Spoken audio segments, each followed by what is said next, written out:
Donc pour les gens de notre génération, au sens large,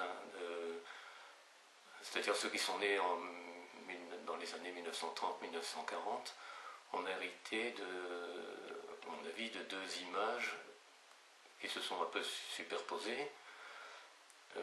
La première, qui est celle qu'on retrouve beaucoup dans la littérature du XVIIIe siècle, même du XIXe un petit peu, qui est une image très dévalorisante, c'est le paysan qui est pas très développé intellectuellement, pas très développé aussi au niveau de sa sensibilité, enfin quelqu'un d'un peu brut, quoi, donc quand même, ou fruste. Et cette image-là, elle est quand même restée, il me semble qu'elle nous colle encore un peu à la peau. Et puis une autre image qui s'est superposée à celle-là, qui était plutôt celle qu'on a beaucoup mis en valeur sous la Troisième République, donc à partir des années 1880, enfin la fin du XIXe siècle, une image qui était très flatteuse, où on disait que le paysan c'était quelqu'un qui portait des vertus sur lesquelles devait reposer toute la société française. C'est un peu le socle de la société française qui garantissait à la société une stabilité. Donc les vertus, c'était le travail, lié au travail, la famille, et puis aussi celui qui conservait le patrimoine général en entretenant la terre, enfin tout ça. C'était quand même des images du passé, on n'a pas vécu dans cette ambiance-là.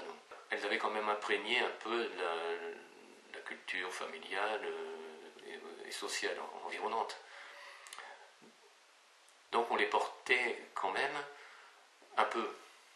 Et je pense qu'on avait tendance à vouloir s'en débarrasser.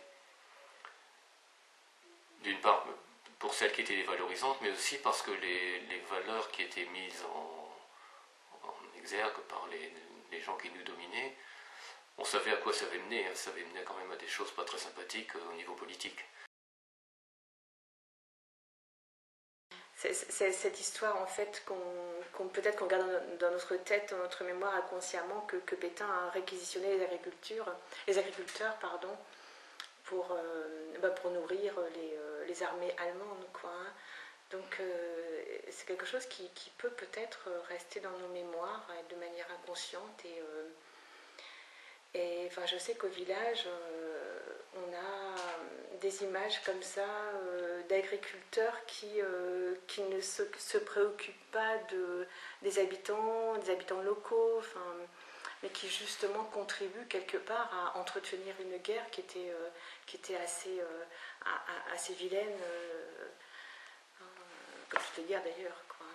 Donc peut-être que c'est des choses comme ça qui restent dans nos mémoires et on associe le pétainisme à l'agriculture.